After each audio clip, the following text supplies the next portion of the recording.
हे students, आज हम जो स्टार्ट कर रहे हैं आपके लिए मॉडर्न हिस्ट्री का टॉपिक स्टार्ट कर रहे हैं। ठीक है ना। मॉडर्न हिस्ट्री जो कि सुपर टैट में आती है। वैसे मॉडर्न हिस्ट्री जो हर एग्ज़ाम के लिए इम्पोर्टेंट है, आपको पता ही है। जितनी भी एग्ज़ाम, हर एग्ज़ाम मॉडर्न हिस्ट्री का तो काफ़ी अच्छा पोर्शन पूछा ही जाता है, सब लोग जानते हैं इस तरीक़ा से। ठीक है ना। तो मॉडर्न हिस्ट्री में जो हम स्टार्ट करेंगे आपको, वो वैसे तो हमारा मन है कि हम 1857 की क्रांति से स्टार्ट करें, लेकिन 1857 की क्रांति क्यों हुई थी। ठीक है ना। तो 1857 की क्रांति क्यों हुई थी, इसके जो कारण हैं, वो कारण इसके हमें कहाँ मिलते हैं, मॉडर्न हिस्ट्री में जाके मिलते हैं। ठीक है ना। मॉडर्न की शुरुआत है और मीडियन का जो एंड है, ठीक है ना, उसमें जाकर 1857 की क्रांति के हमें कारण मिलते हैं। ठीक है ना। तो उन कारणों को जानते हुए हम आगे 1857 की क्रांति है और हमारी जितनी सोशल रिफॉर्म है, तो सामाजिक धार्मिक नीतियां हैं, सामाजिक सुधार जो हैं, और जो सामाजिक सुधार आंदोलन हुए हैं, उन पर चर्चा करेंगे। ठीक है ना। जैसे कि हम पढ़ें 1857 क्रांति, तो पता होना चाहिए इसके कारण क्या है। हम पढ़ें सामाजिक धार्मिक आंदोलन शुरू हुए थे, राजा राम मोहन राय हैं, देवेंद्रनाथ टैगोर हैं, स्वामी विवेकानंद हैं, इन लोगों ने स्टार्ट किए थे। तो ये क्यों स्टार्ट किए थे, कारण क्या था इनका स्टार्ट करने का। ठीक है ना। तो उन कारणों को जानते हुए तब हम आगे बढ़ेंगे। ठीक है ना। क्लियर। तो ये हम आपको कंप्लीट टॉपिक कराएंगे, ये वाला जो है। ठीक है ना।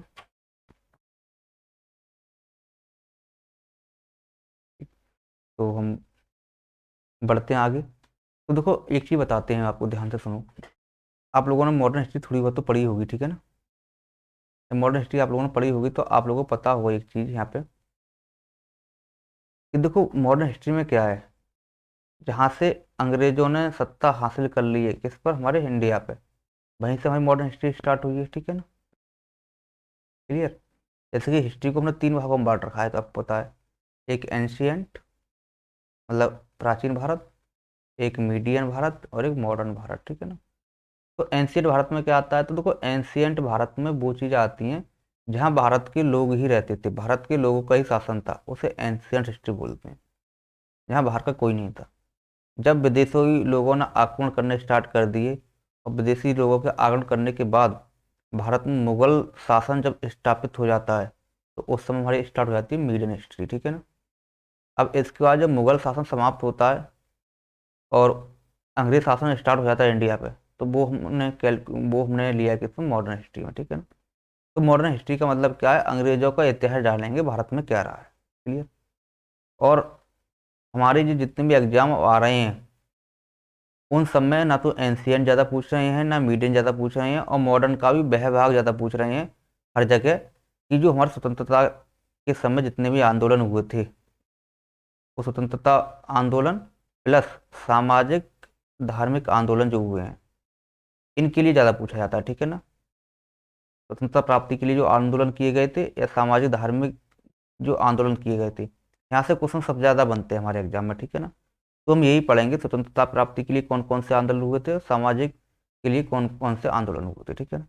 अगर हम इन आंदोलनों को पढ़ना स्टार्ट करें, तो पहले हमें इनकी एक बैक देख लें कि वह स्वतंत्रता हमने क्यों प्राप्त की, स्वतंत्रता के लिए आंदोलन क्यों हुए, या सामाजिक जो कारण थे, सामाजिक सुधार के लिए जो आंदोलन चले थे वो क्यों चले थे, इनका कारण क्या था। ठीक है। तो इसके लिए हम आगे बढ़ेंगे। क्लियर। देखो, सबसे बड़ा जो आंदोलन माना जाता है स्वतंत्रता प्राप्ति के लिए, या जो पहला आंदोलन माना जाता है सबसे बड़ा, वो 1857 क्रांति माना जाता है। ये सबसे बड़ा पहला आंदोलन 1857 क्रांति हुई थी। ठीक है, स्वतंत्रता की प्राप्ति के लिए। ठीक है ना। इस क्रांति से हम पढ़ना स्टार्ट करते हैं। लेकिन अब ये क्रांति हुई थी, क्रांति क्यों हुई थी, इस क्रांति में किस लोगों ने भाग लिया था, वो जानने के लिए हमें इसका थोड़ा बैकग्राउंड पढ़ना पड़ेगा। ठीक है। तो हम स्टेप बाय स्टेप चलेंगे और आपकी हर चीज ही क्लियर करा देंगे। क्लियर। तो देखो, इसको यदि हम स्टार्ट करें, तो देखो इसको स्टार्ट करने से पहले आपको पता होगा कि हमारे जो दो अंग्रेजों के साथ निर्णायक युद्ध हुए थे, एक प्लासी का युद्ध हुआ था। देखो, बहुत शॉर्ट में पढ़ाऊंगा मैं, इन युद्धों के बारे में नहीं पढ़ाऊंगा। तो ये युद्ध आपके सिलेबस में नहीं है, सुपर टेट वाला जो है। बाकी देखो, और लोग भी इसको पढ़ सकते हैं, क्योंकि हर एग्जाम में आता है, हर एग्जाम के लिए इम्पोर्टेंट है ये। ठीक है। तो दो युद्ध बड़े इंपॉर्टेंट हो जाते हैं, एक प्लासी का युद्ध, एक कौन सा है हमारा, बक्सर का युद्ध। ठीक है ना।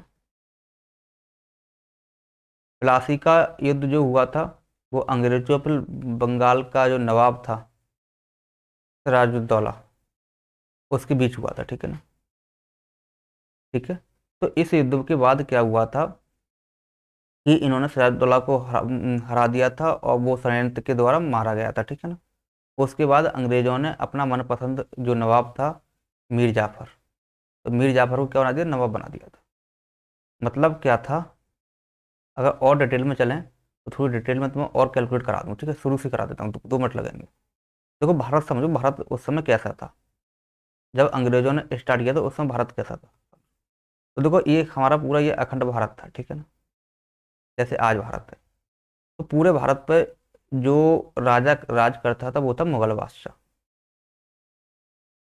तो मुगल बादशाह जो होते थे, जो जहांगीर सही, अकबर सही, चाहे तुम्हारा कोई सा बादशाह सही, औरंगजेब सही, उन्होंने पूरे भारत पर राज किया है, ठीक है। तो मुगल बादशाह पूरे भारत का राजा होता था, ठीक है ना। और जो भारत था हमारा वो छोटे छोटे प्रांतों में बटा हुआ था, ऐसे छोटे छोटे प्रांतों में बटा हुआ था। जैसे देखो, एक तुम्हारा संयुक्त प्रांत हो गया जो कि उत्तर प्रदेश था, एक मध्य प्रांत हो गया जो तुम्हारा कौन सा, मध्य प्रदेश था। ऐसे ही एक था बंगाल, ठीक है, ऐसे एक कैसा, बंगाल। तो अंग्रेजों ने जो अपना शासन स्टार्ट किया है कहाँ से किया, बंगाल से स्टार्ट किया, ठीक है। तो ऐसे ही इसका मुगल बादशाह होता था। ऐसे ही प्रत्येक राज्य का एक राजा होता था, या मान लो प्रत्येक सूबे का एक सूबेदार होता था, ठीक है ना। जो सूबेदार होता था, समझो, वो एक प्रांत का राजा होता था, और सूबेदार किसके अंडर में आता था, मुगल बादशाह के अंडर में आता था, ठीक है। ऐसे मान लो, देखो आज के भारत में प्रधानमंत्री, तो प्रधानमंत्री जो पूरे भारत के होते हैं, ऐसे मुगल बादशाह पूरे भारत का होता था। इस समय भारत थोड़े थोड़े राज्यों में बटा हुआ है, तो प्रत्येक राज्य का मालूम मुख्यमंत्री होता है, तो ऐसे ही उस समय कौन होता था, प्रत्येक राज्य का मालूम सूबेदार होता था। क्लियर। देखो सूबेदार जो होता था, जो सूबेदार जो था वो मुगल बादशाह का बहुत करीबी होता था, इसलिए सूबेदार का मुगल बादशाह के दरबार में दिल्ली में रहते थे, ठीक है ना। सब सूबेदार दिल्ली में रहते थे, जो सूचना मुगल बादशाह को देते थे राज्यों की। और प्रत्येक सूबेदार ने अपने अपने राज्य में एक दीवान रख रखा था, ठीक है ना। क्योंकि सूबेदार तो दिल्ली में रह रहा है, राज्य को चलाएगा कौन, तो राज्य को चलाने के लिए एक दीवान होता था, ठीक है, वो राज्य की देखभाल करता था। तो दीवान रिपोर्ट करता था सूबेदार को, और सूबेदार रिपोर्ट करता था मुगल बादशाह को, ठीक है, ये प्रक्रिया थी। तो इस समय जो सूबेदार और दीवान जो दोनों हैं, ये मुगल बादशाह के द्वारा नियुक्त होते थे। क्लियर। बात समझ में आई नहीं आई, ठीक है। अब जो प्लासी का युद्ध होता है, तो प्लासी के युद्ध में यहाँ का जो दीवान था या यहाँ का नवाब था उसका नाम था सिराजुद्दौला। तो सिराजुद्दौला के साथ प्लासी का युद्ध होता है अंग्रेजों का। अब क्यों हुआ था, इसके कारण मैं अभी चर्चा में नहीं कर रहा, ठीक है ना, क्योंकि ये मैं पढ़ाना नहीं है अभी, ठीक है। मेरा मेन उद्देश्य है तुम्हारे लिए स्वतंत्रता संग्राम के लिए, स्वतंत्रता प्राप्ति के लिए जो आंदोलन हुए उन्हें पढ़ाना, प्लस सामाजिक धार्मिक आंदोलन पढ़ाना, ये मेरा उद्देश्य है, ठीक है। तो इसलिए मैं प्लासी के युद्ध के बारे में हल्की हल्की नजर दे रहा हूँ, ठीक है। तो प्लासी का युद्ध सिराजुद्दौला बंगाल का नवाब और अंग्रेजों के बीच में हुआ था। इसमें सिराजुद्दौला मारा गया षड्यंत्र की वजह से, पता होगा आप लोगों को, ठीक है ना। और मीर जाफर के पुत्र मिरान ने मार दिया था, जो कि अंग्रेजों से मिला हुआ था। और मीर जाफर इस समय कौन था, इसका सेनापति था जो अंग्रेजों से मिल गया था, ठीक है। तो इसके बाद हम बात करें, इसके बाद इन्होंने फिर मीर जाफर को क्या बना दिया, नवाब बना दिया अंग्रेजों ने, ठीक है। तो अब देखो, प्लासी के युद्ध के बाद एक कहानी चेंज हो गई। इस समय मुगल बादशाह दीवान और सूबेदार को नियुक्त करता था, लेकिन प्लासी के युद्ध के बाद अंग्रेजों ने नियुक्त करना कौन कर दिया, बंगाल का नवाब। अब मीर जाफर किस द्वारा नियुक्त है, अंग्रेजों के द्वारा है, ना कि मुगल बादशाह, मतलब बंगाल को यहाँ से थोड़ा कनेक्शन उन्होंने खत्म कर दिया। क्लियर। तो पहला ये चेंज हो गया बक्सर प्लासी के युद्ध के बाद। बक्सर के युद्ध के बाद क्या हुआ था कि देखो मीर जाफर को नवाब हटा देते हैं अब, क्योंकि ये तुम्हारी बगावत कर देता है अंग्रेजों से। फिर इसका जो दामाद था मीर कासिम, उसके लिए हम नवाब बना देते हैं अंग्रेज। लेकिन मीर कासिम मीर जाफर से भी आगे निकला, ये डचों से मिल गया था, ठीक है ना। और डचों से मिलने के बाद, ठीक है ना, डचों से मिलने के बाद मिल गया था, और ये अंग्रेजों के खिलाफ षड्यंत्र कर रहा था। अंग्रेजों को पता लग जाता है कि मीर कासिम डचों से मिलकर हमारे खिलाफ षड्यंत्र कर रहा है, तो इसलिए अंग्रेज इसके ऊपर कार्रवाई कर देते हैं। और उस कार्रवाई में एक युद्ध होता है बेदरा का। तो बेदरा के युद्ध में इनकी मीर कासिम की और डचों की हार हो जाती है, जिससे डच तो पूरी तरीके से भारत से चले जाते हैं। और जो मीर कासिम है ये भाग के चला जाता है, ये अवध का नवाब था, उसके पास जाके शरण ले लेता है, ठीक है ना। तो उसके बाद ये फिर से मीर जाफर के लिए नवाब बना देते हैं, ठीक है। अब देखो क्या होता है, जो मीर कासिम कहाँ पहुंच गया बताओ। मीर कासिम पहुंच गया तुम्हारा अवध। तो अब बक्सर का युद्ध होता है, तो मीर कासिम अवध के नवाब से मिल जाता, तो अवध का नवाब मीर कासिम, और उस समय दिल्ली का जो मुगल बादशाह था ये भी अलग होता। तो यहाँ था शाह आलम द्वितीय। तो एक तरफ से ये तीन लोग लड़ने आते हैं, और एक तरफ से कौन आते हैं, अंग्रेज। अंग्रेज तरफ से रॉबर्ट क्लाइव लड़ने आता है, ठीक है ना। तो इस युद्ध होता है, तो इसमें फिर से अंग्रेज जीत जाते हैं और ये तीनों हार जाते हैं, ठीक है। फिर इसके बाद इलाहाबाद की संधि होती है। इलाहाबाद की संधि में फिर क्या होता है कि जो अंग्रेज होते हैं वहां से मीर जाफर को नवाब हटा देते हैं, और बंगाल का नवाब मीर जाफर का जो नाबालिग पुत्र होता है नजमुद्दौला, उसको नवाब बना देते हैं। तो इलाहाबाद की संधि जो होती है वो नजमुद्दौला और शाह आलम द्वितीय और अवध का नवाब था उसके बीच में होती है, ठीक है। इस संधि का कुल मिला के परिणाम जो निकला वो ऐसे निकला कि ये शाह आलम जो द्वितीय होता है उससे ये बंगाल की जो दीवानी, बंगाल बिहार उड़ीसा तीन राज्य हैं, तो बंगाल बिहार उड़ीसा की दीवानी प्राप्त कर लेते हैं। किससे, ये शाह आलम द्वितीय से, कि अब ये खुद ही दीवानी करेंगे यहाँ की, ठीक, खुद ही यहाँ से वो करेंगे वो भाई। बलदे में 25 लाख रुपए दिए जाते हैं, वो बंगाल का नवाब देता है, ठीक है। वो बहुत बड़ी कहानी लगा संधि की। तो ऐसे मान लो, अब कुल मिला के मोटा मोटा कारण ये है, बस इसके दो दो एस्पेक्ट और हैं, वो मैंने नहीं बता रहा क्या क्या है, बस मुझे इतना ही बताना है। तो बंगाल बिहार उड़ीसा की अपनी दीवानी प्राप्त होगी बक्सर युद्ध के बाद, मतलब एक तरह से अंग्रेजों ने यहाँ सत्ता स्थापित कर ली, ठीक है ना। अब धीरे धीरे ये पूरे भारत पर सत्ता स्थापित करना चाहते हैं। तो अब पूरे भारत में ये सत्ता स्थापित कैसे करेंगे, तो उसके लिए कुछ नीतियां लेके आते हैं, ठीक है ना। तो उन नीतियों से हम पढ़ाना स्टार्ट करेंगे, और यहाँ से हमारी क्लास स्टार्ट हो रही है, ठीक है। तो सब लोग ध्यान से पढ़ो इसके लिए, ठीक है ना, अच्छा टॉपिक है। तो देखो यहाँ से हम पढ़ते हैं, ये राज्यों पर अपना अधिकार करने के लिए तो कुछ नीति लेके आते हैं जिनको बोलते हैं ब्रिटिश पॉलिसी,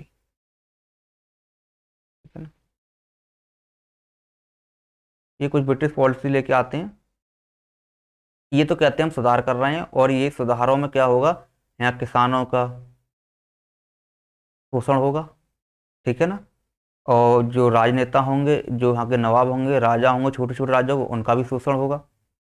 और जो सती प्रथा वगैरह एक्ट लगाएंगे, विधवा पुनर्विवाह स्टार्ट करेंगे। तो जो हमारे सामाजिक धार्मिक जो नेता थे वो भी इनके खिलाफ हो जाएंगे, तो ये तीनों लोग खिलाफ हो जाएंगे, और यही कारण जाके आगे 1857 क्रांति का बनेगा, और ये लोग 1857 क्रांति में भाग लेंगे, ठीक है। तो ब्रिटिश पॉलिसी में इन्होंने तीन प्रकार की नीतियां स्टार्ट की हैं। देखो, एक तो हमारी है पॉलिटिकल पॉलिसी,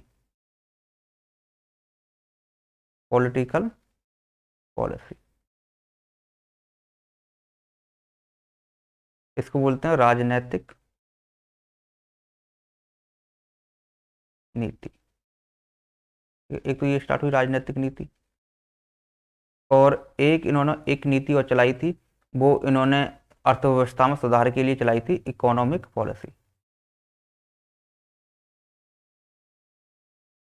ठीक है ना। इसका बोलेंगे, इकोनॉमी का बोलते हैं अर्थशास्त्र नीति। और एक इन्होंने, जो इंडिया का समाज था, तो ये सोचते थे यहाँ का समाज अच्छा नहीं है, उस समाज को सही करने के लिए तो इन्होंने चलाई थी सोशल रिलीजियस पॉलिसी। इसको बोलते हैं सामाजिक धार्मिक नीति। क्या रिफॉर्म, सोशल रिलीजियस रिफॉर्म लगा लोगे, सामाजिक धार्मिक सुधार नीति हो जाएगी, ठीक है। ये तीन नीतियां थी, इन तीन नीतियों से ही इन्होंने क्या किया, भारत में धीरे धीरे करके सत्ता अपनी स्थापित करना स्टार्ट कर दी लोगों ने। समझ में आ रहा होगा सब लोगों को, ठीक है ना। आगे क्या होता है भाई, तो देखो राजनीतिक नीति का मतलब है कि इन्होंने राज्य थे भारत के छोटे छोटे, वो अपने साथ कैसे मिलाए, उन पर कब्जा कैसे किया। तो उसके लिए इन्होंने दो नीति चली। जो पहली नीति थी वो तो सहायक संधि थी, सब जानते होंगे। सहायक संधि स्टार्ट की थी इन्होंने।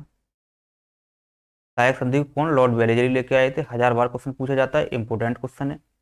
इस चैप्टर को पढ़ने के बाद आपको पता लग जाएगा पेपर में कितने क्वेश्चन आते हैं यहाँ से।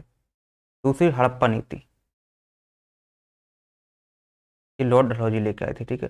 तो राज्यों को अपने में मिलाने के लिए, राज्यों को कब्जा करने के लिए इनकी दो प्रमुख नीतियां रही हैं, सहायक नीति और कौन सी रही है, हड़प्पा नीति। ठीक। देखो ये चैप्टर मैं करा रहा हूँ यहाँ से स्टार्ट किया, तो आपको और हिस्ट्री पढ़ने की जरूरत नहीं है। तो हिस्ट्री के क्वेश्चन जो आते हैं वो 70% क्वेश्चन मॉडर्न हिस्ट्री से ही आते हैं। और मॉडर्न हिस्ट्री में भी जो हमारे स्वतंत्रता संबंधी आंदोलन है और सामाजिक सुधार आंदोलन है, इन्हीं से क्वेश्चन आते हैं 70%। यदि आप इतना ही कर लेते हो तो आप पीसीएस तक कर जाओगे, ठीक है ना। मॉडर्न और सॉरी मीडियन और एक्सटेंट पढ़ने की इतनी जरूरत नहीं है, यहाँ से भी क्वेश्चन बहुत आते हैं, ठीक है। अब देखो एक अर्थशास्त्र पॉलिसी है, और देखो जो हम कराएंगे जितनी भी जीएस करा रहे हैं सब मतलब कॉन्सेप्ट क्लियर करा के कराएंगे। ऐसा नहीं है कि जल्दी जल्दी करा दिया काम खत्म कर दिया, ठीक है, हमारा काम खत्म, पेपर में आया नहीं आया ऐसा कुछ नहीं है। देखो सब हमारे स्टूडेंट हो, हमसे ही पढ़े हुए हो, तो हम आपको बहुत अच्छा पढ़ाएंगे। ऐसा मत समझना कि हम ये यूट्यूब से करा रहे हैं तो नॉर्मल करा रहे हैं, जैसा क्लास में कराते हैं उससे भी अच्छा कराने की कोशिश कर रहे हैं, ठीक है ना। आप लोग जुड़े रहो, ये कर लेना पूरा, ठीक है ना। और बिल्कुल कॉन्सेप्ट सब क्लियर कराएंगे धीरे धीरे, और आप नोट्स बना लेना, कंप्लीट कराऊंगा मैं, ठीक है ना। तो देखो एक अर्थशास्त्र नीति है, अर्थशास्त्र नीति तुम्हारी कौन सी है, तो अर्थशास्त्र मतलब क्या है, इनको भूमि सुधार आंदोलन भी बोलते हैं, या अर्थव्यवस्था में सुधार करने के लिए इन्होंने 3 नीति चलाई थी। वो एक जो तुम्हारी नीति थी वो थी जमींदारी, जमींदारी, ठीक है। दूसरी जो इन्होंने स्टार्ट की थी वो की थी रैयतवाड़ी, और तीसरी जो स्टार्ट की थी वो थी महलवाड़ी। 3 नीतियां इन्होंने ये स्टार्ट की हैं, ठीक है ना। इसके बाद सामाजिक सुधार नीति जो थी, इनमें इन्होंने, मैं ऊपर लिख दे रहा हूँ, ठीक है, यहाँ लिख दे रहा हूँ, यहाँ नहीं आएगा, नीचे को दिखाई नहीं देगा आप लोगों को, मैं यहाँ लिख दे रहा हूँ। यहाँ इसमें 2 नीतियाँ इन्होंने स्टार्ट की थी। तो देखो एक तो ना सती प्रथा एक्ट लेके आए थे, और ये एक्ट बंद किया था, सती प्रथा बंद की इन्होंने इस एक्ट के तहत। दूसरा, इन्होंने विधवा पुनर्विवाह स्टार्ट किया था, पुनर्विवाह विवाह, ठीक है। ये 2 एक्ट लेके आए थे। तो अब हम ये पढ़ाएंगे इनमें कि ये नीति क्या क्या है, इन नीतियों से उस समय तत्कालिक मतलब फायदा क्या था, इन लोगों ने क्यों पसंद की थी ये स्टार्टिंग में, और इसमें किस वर्ग को नुकसान हुआ, किस वर्ग को फायदा हुआ, और ये सब लोग ब्रिटिश से सब कैसे खिलाफ हुए, और कैसे 1857 क्रांति का कारण बना, ठीक है ना, कैसे उभर के आई वो सब चीज़ यहीं से करेंगे, ठीक है। तो हम एक एक करके सभी नीतियाँ पढ़ाना तो हम स्टार्ट करेंगे, ठीक है ना। तो सबसे पहले आज हम तो पढ़ाएंगे जो पॉलिटिकल पॉलिसी राजनीतिक नीतियां हैं, तो इन नीति में सबसे पहले आज हम पढ़ाएंगे आपको सहायक नीति, ठीक है, क्लियर। सहायक नीति पढ़ाना स्टार्ट करते हैं आपको, ठीक है। तो हम लिखो सहायक नीति, सहायक नीति क्या थी,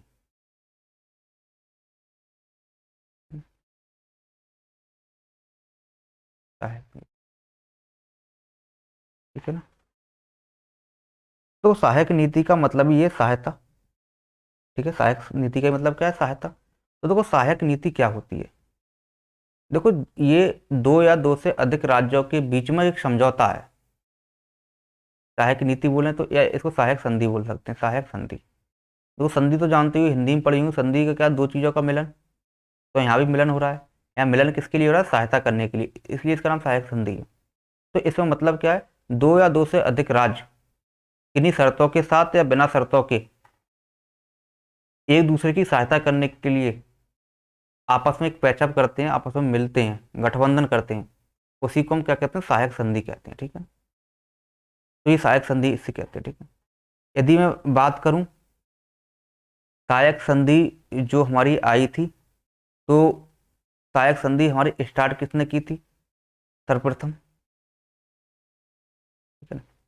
तो सर्वप्रथम ये हमारे इस शब्द का, सहायक संधि शब्द का भी प्रयोग किया था, ठीक है, वो किया था डुप्ले ने। ये क्वेश्चन आ सकता है तुम्हारा कि सहायक संधि शब्द का प्रयोग सबसे पहले किसने किया, वो डुप्ले ने किया था, ठीक है, सर्वप्रथम। अ, सहायक संधि शब्द का प्रयोग किया है डुप्ले ने। ये डुप्ले कौन थे, ये फ्रांसीसी थे, ठीक है ना, ये फ्रांसीसी गवर्नर है, ठीक है ना। इसने भारत में सबसे पहले सहायक संधि शब्द का प्रयोग किया था, और इसने सहायक संधि स्टार्ट की थी, ठीक है। लेकिन भारत में ब्रिटिश की तरफ से किसने की थी सहायक संधि, या इसका विस्तार किसने किया है। क्वेश्चन आता है ब्रिटिश की तरफ से सहायक संधि शब्द किसने प्रयोग किया, या किसने की, या इस सहायक संधि का विस्तार किसने किया है। तो इस सहायक संधि का विस्तार जो किया है वो वेलेजली ने किया है, लॉर्ड वेलेजली, फिर अंग्रेजी गवर्नर था लॉर्ड बेलेजली, इसने इसका विस्तार किया है। बेलेजी अंग्रेजी गवर्नर था, ठीक है ना, और ये रहा 1798 से लेकर 1805 के बीच में।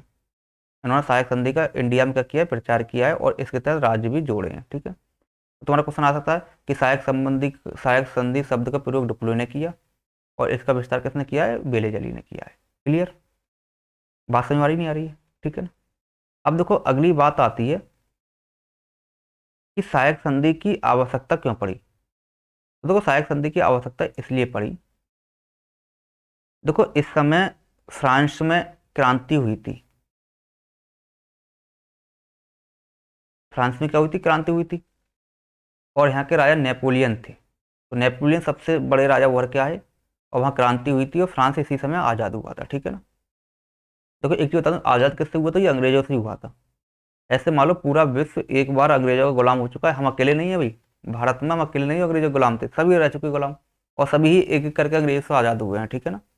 तो फ्रांस में इस समय क्रांति हुई थी, फ्रांस आज़ाद हो रहा था, ठीक है ना। और फ्रांस की ताकत जहाँ जहाँ पहुँच रही थी वहाँ ये अंग्रेजों के खिलाफ लड़ रहे थे। तो फ्रांस इंडिया में भी थे, और फ्रांस का गवर्नर डुप्ले था, तो ये डुप्ले चाह रहा था कि इंडिया के ज़्यादा से ज़्यादा राज्य मुझसे मिल जाएं और मैं यहाँ से अंग्रेजों को भगा दूँ। तो बेलेजली ने इससे पहले ही सहायक संधि लॉन्च कर दी देख के, और फ्रांस के विरुद्ध सभी चीज़ों को इन्होंने इकट्ठा कर लिया और सहायक संधि करनी स्टार्ट कर दी, ठीक है ना। अब मैं तुम बताऊंगा कि सहायक संधि से अंग्रेजों को फायदा क्या क्या हुआ, ठीक है ना, वो हम तुम बताएंगे तब पता लगेगा सहायक संधि थी क्या, ठीक है ना। तो देखो बताएं, देखो सहायक संधि के तहत क्या क्या प्रावधान किए गए थे, प्रावधान समझो पहले, इसके तहत प्रावधान क्या क्या किए गए थे। दो राज्यों के बीच में समझौता क्या था, देखो समझौता ये था, ये पहले समझो, सहायक संधि इंडिया में जो की गई थी वो British east India company BEIC plus भारतीय राज्यों के बीच थी। भारत में ये संधि किसके बीच हुई थी, ब्रिटिश ईस्ट इंडिया कंपनी और भारतीय राज्यों के बीच में हुई थी। तो इनके बीच में हुई थी, तो इनके बीच में होने के लिए इन दोनों के बीच में क्या क्या समझौता होते थे वो समझो। तो ब्रिटिश लेके आए थे, तो ब्रिटिश ने तो कुछ पॉइंट बताए थे भाई। देखो ब्रिटिश कह रहे थे कि हमसे संधि करो भाई, अब संधि करेंगे तो कुछ तो बताएंगे ना कि क्या लाभ हुआ जो हम संधि करेंगे, तो इन्होंने लाभ बताए। तो देखो पहले तो राज्य इन्होंने ये बताया कि जो राज्य भी सहायक संधि करेगा ब्रिटिश के साथ, तो उस राज्य की सुरक्षा होगी, ठीक है ना, उस राज्य की सुरक्षा वो ब्रिटिश ईस्ट इंडिया कंपनी करेगी। भाई ये क्यों करेगी समझो। तो देखो ये समय ऐसा पीरियड चल रहा था इंडिया में कि इंडिया के जितने भी राजा थे, जितने भी राज्य थे, वो सब आपस में लड़ते रहते थे, पहला कारण। दूसरा कारण ये था कि सभी राजाओं को अपने घर में भी खतरा था। पता होगा तुम्हें, राजा कोई बनता था तो उसके जितने भी भाई होते थे, मान लो एक राजा उसके चार भाई है, तो वो आपस में लड़ते थे, जो जीतता था वही राजा बनता था। तो राजा को ही अपने घर से भी खतरा था और पड़ोसी राज्यों से भी खतरे थे। तो ये समय युद्ध में भी गुजर रहा था इनका, ठीक है ना। तो इन्होंने कहा कि जो राज्य हमसे संधि करेगा, तो उस राज्य पर यदि कोई दूसरा राज्य अटैक करेगा तो उसकी सुरक्षा की जिम्मेदारी किसकी है, हमारी है, ठीक है। तो इसलिए ये राज्य चाहेंगे कि हम अंग्रेजों से संधि कर लें, और उस समय अंग्रेजों की सेना बहुत बड़ी थी, ठीक है ना। तो अंग्रेजों की सेना इन्हें मिल जाएगी तो दूसरा राज्य का हिम्मत नहीं करेगा आक्रमण करने की, इसलिए राज्यों को इन्होंने लुभाने के लिए ये लेके आए, ठीक है। तो उस राज्य की वजह BIC करेगी। अब बात है करेगी कैसे, तो इन्होंने कहा कि जिस राज्य में संधि होगी, तो उस राज्य में जो ब्रिटिश हैं या BEIC British east India company अपनी सेना रखेगी, अपनी सेना, बात समझ आई ना। देखो उस राजा की सेना तो होगी होगी, ऊपर से उस राज्य में अंग्रेजों की सेना भी आ जाएगी संधि कर जाएगा तो। फिर अंग्रेजों से पूछा भाई तुम्हारी सेना क्यों आएगी, वो इसलिए आएगी कोई अटैक करेगा तो जवाब देने के लिए, ठीक है ना। लेकिन बात तीसरी आई कि भाई उस सेना का खर्चा कौन देगा, तो सेना का जो खर्चा होगा, तो बताओ भाई कौन देगा। भाई देखो इस राज्य की सुरक्षा के लिए आई है, तो उस सेना का खर्चा वो संबंधित राज्य देगा, तो सेना का खर्चा, सैन्य खर्चा संबंधित राज्य देगा। ये बात कही गई थी, ठीक है। चौथी बात इसमें ये कही गई थी कि जो ब्रिटिश दरबार है, ठीक है ना, जो तुम्हारा राजा का दरबार होगा, तो राजा के दरबार में एक ब्रिटिश रेजिडेंट रहेगा, रेजिडेंट। ब्रिटिश रेजिडेंट का मतलब क्या है? तो ब्रिटिश रेजिडेंट का मतलब क्या है कि ब्रिटिश का या कंपनी का एक अधिकारी उस राजा के दरबार में रहेगा। बोले भैया इसे क्यों रखोगे? तो देखो इसे हम इसलिए रखेंगे कि उस राजा की प्रशासन में मदद करने के लिए, प्रशासन कैसे चलाया जाए उसमें मदद करने के लिए एक ब्रिटिश रेजिडेंट रहेगा। तो भाई भारत के राजा इससे भी खुश हो गए कि भाई बढ़िया बात है, हमारे प्रशासन में सहायता करेंगे तो, ठीक है ना। अब ये बात तो हो गई। तो इसमें फायदा किसका दिख रहा है? राज्य का दिख रहा है। तो राज्य बोले भाई सही है, हमें फायदा दिख रहा है, कोई दिक्कत नहीं है। अब ये बताओ इसके बदले में तो हमसे क्या लोगे? तो देखो उन्होंने सिर्फ इतनी बात बोली, नंबर 5, उन्होंने ये बोली कि जितने भी राज्य हैं, तो राज्यों की जो विदेश नीति होगी, राज्यों की विदेश नीति, वो BEIC के पास रहेगी।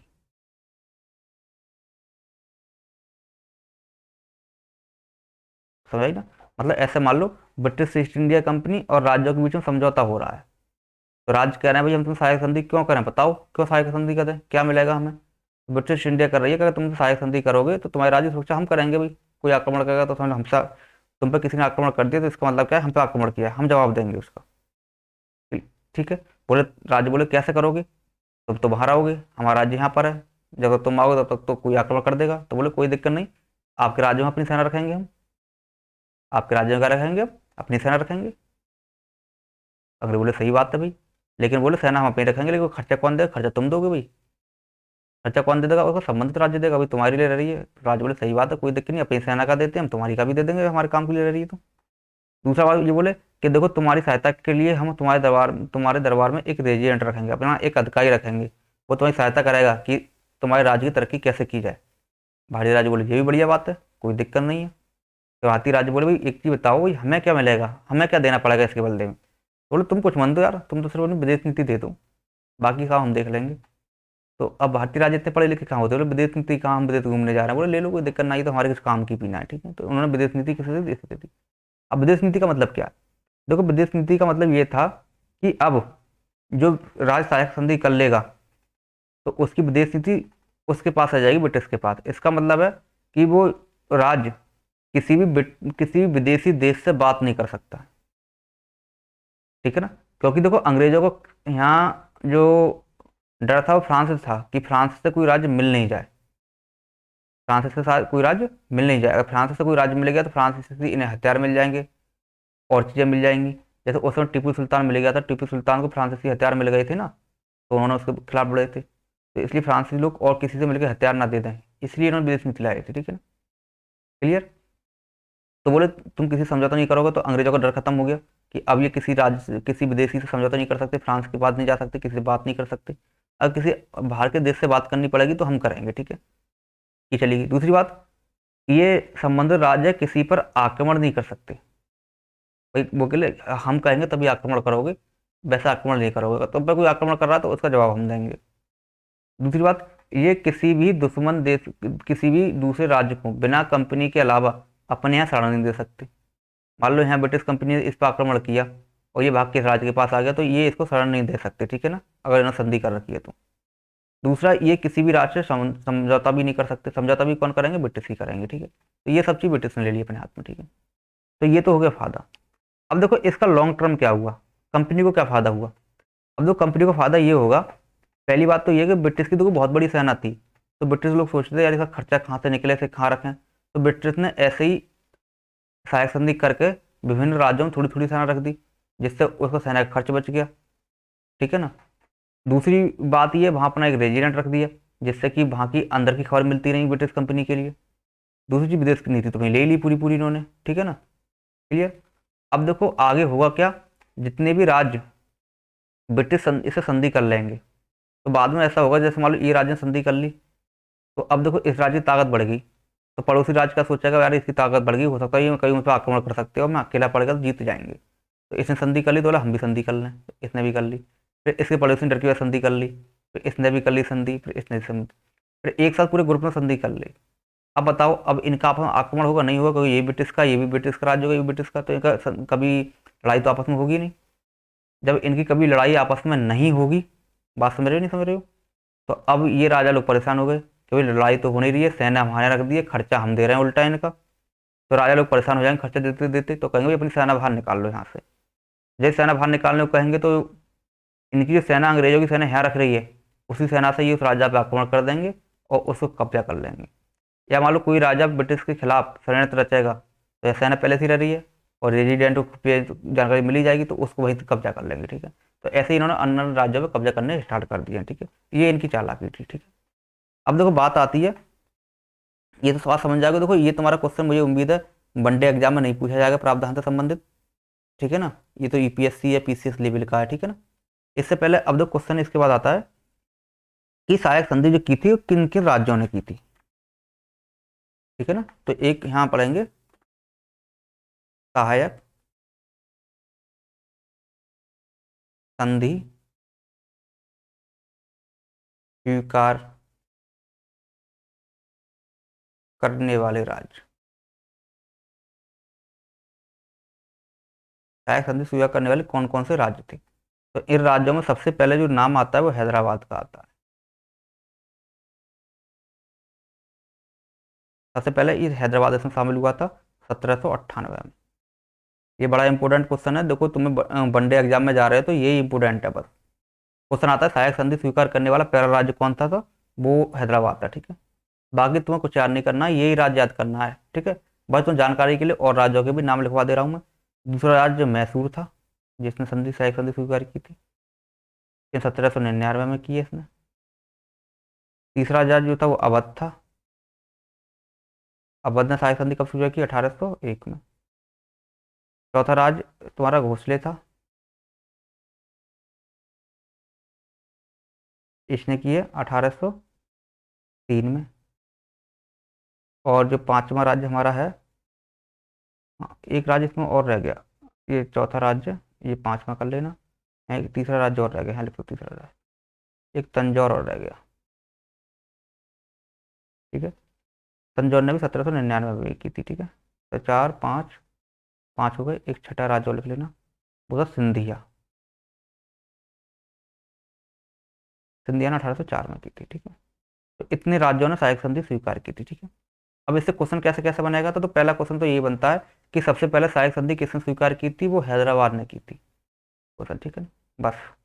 बाकी अगर तो पीसीएस वगैरह में बैठोगे या एग्जामिनर को ज़्यादा घुमाना होगा, तो ऐसे पूछ लेते हैं कि बताओ निम्न में से किस राज्य ने सहायक संधि स्वीकार नहीं की थी, तो तीन राज्य इसमें से होंगे, चौथा कोई बाहर से दे देंगे, वो टिक कर देना है। ठीक है, बस ये सहायक संधि है। ठीक है, तो मैं एक चीज क्वेश्चन और बता दूं मैं यहाँ से। देखो सहायक संधि का मतलब क्या था, सहायक संधि का निष्कर्ष कुल मिला के यही तो निकला कि जो राज्य सहायक संधि स्वीकार करेगा वहां अंग्रेज लोग अपनी सेना रखेंगे और उस सेना का खर्चा कौन देगा, वो संबंधित राज्य देगा।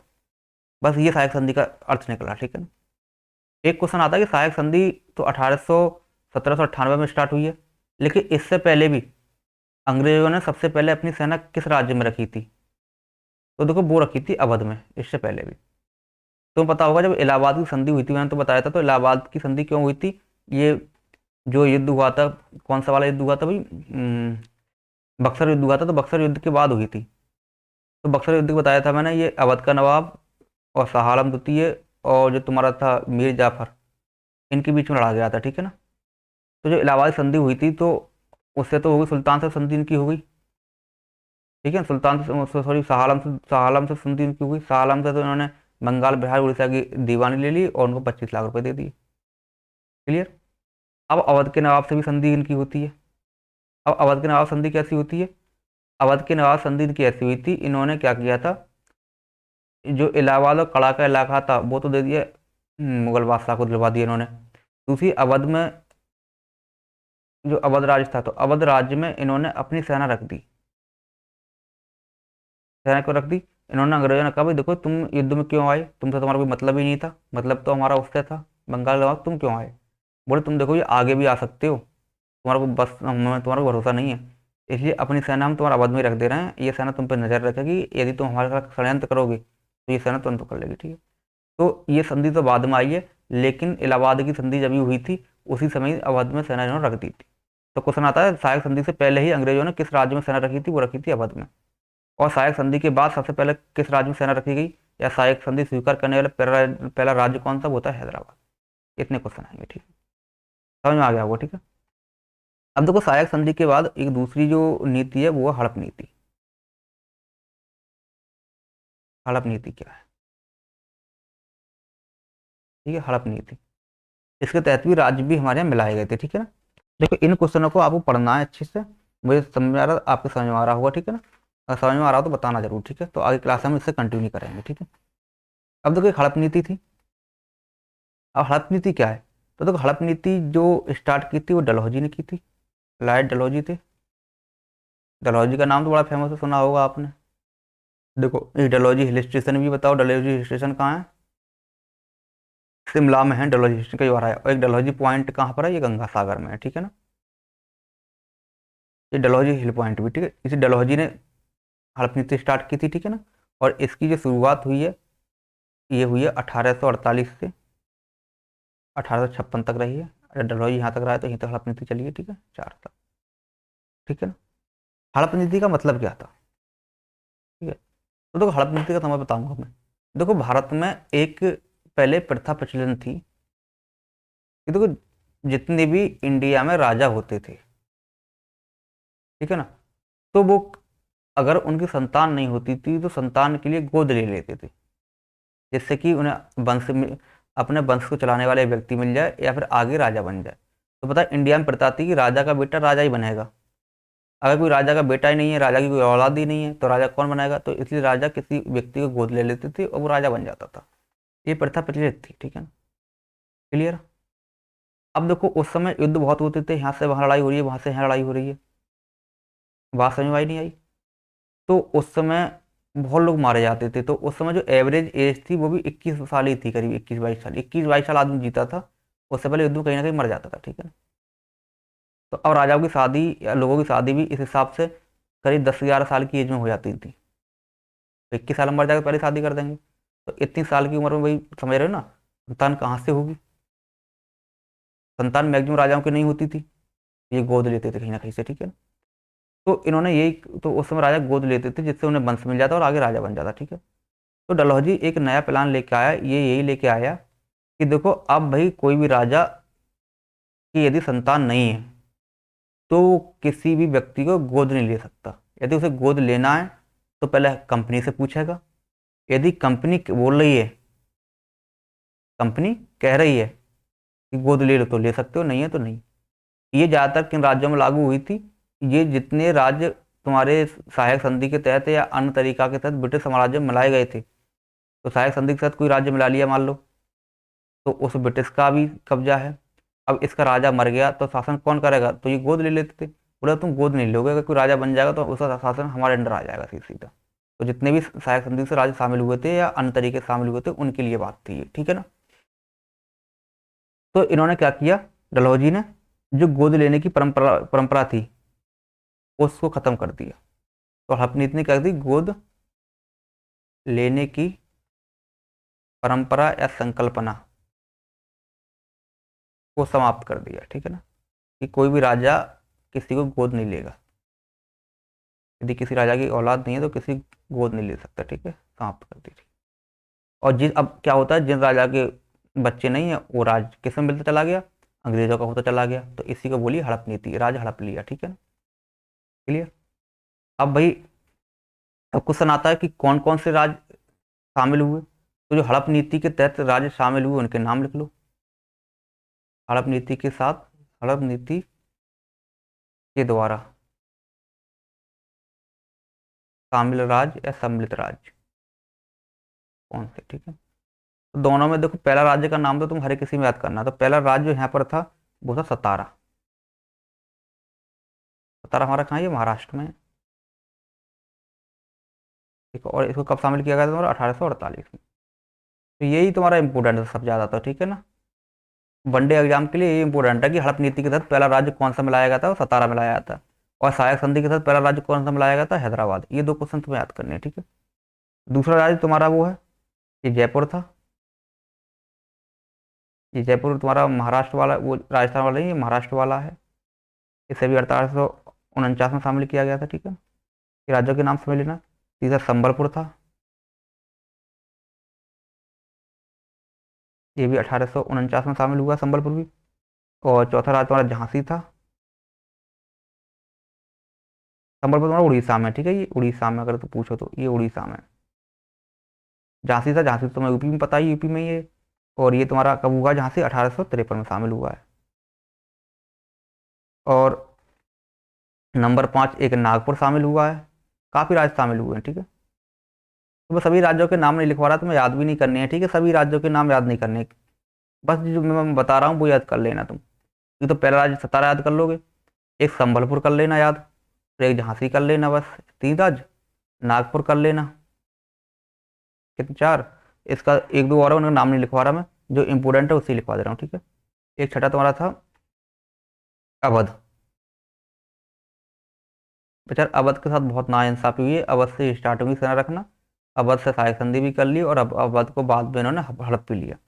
लेकिन अब देखो अवध का क्वेश्चन बड़ा इंपॉर्टेंट बन जाता है, ये सबसे ज्यादा इंपॉर्टेंट क्वेश्चन है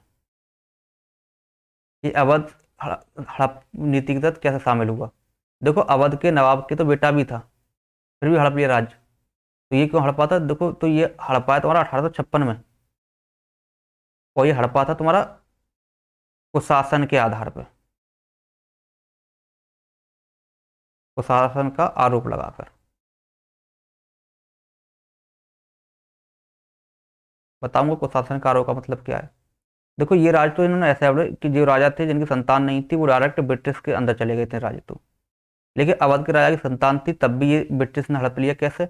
इन्होंने कहा, अवध के राजा पे इन्होंने आरोप लगा दिया कि देखो तुम पर शासन करना नहीं आ रहा, तुम्हारे यहाँ चोरी बहुत हो रही है, चोर बहुत है तुम्हारे यहाँ, तुम्हारी जनता परेशान है, भुखमरी फैल रही है, तुम पर राज करना नहीं आ रहा, तुमको शासन है, तुम्हारा शासन नहीं चल रहा, ये तुम हटो, राजा हटाओ, शासन अब हम संभालेंगे आ रहा। तो कुशासन का आरोप लगा कर जबरदस्ती इस राज्य को हड़प लिया गया, ठीक है। जिससे देखो ये राजा तो नाराज थे ही थे, तो ये राजा सब नाराज थे यहाँ के, कि न झांसी की, तुम सुना होगा झांसी की रानी लक्ष्मी लड़ी हैं, और सब ये सब लड़े हैं। और जब इस पे कुशासन का आरोप लगाया तो और राज्य भी खिलाफ हो गए भी कल को हो सकता है हमें भी छीन ले हमसे। तो इसलिए 1856 का 1857 क्रांति हुई थी, उसमें इसलिए ये सब लोग शामिल हुए हैं जाके, ठीक है। तो मैं 1857 क्रांति का बेस बता रहा हूँ, ठीक है। तो अब बताओ ये लोग भी विद्रोह करेंगे नहीं करेंगे कहीं? तो इन्होंने विद्रोह किया था उस दौरान, ठीक है। और इतने सात राज्य कौन से हड़प नीति के तहत शामिल हो गए, ठीक है। क्लियर? अब देखो इसके बराबर है तुम्हारी आर्थिक नीति, इकोनॉमी पॉलिसी, ठीक है ना। अब इकोनॉमी पॉलिसी आपके लिए कराते हैं, ठीक है।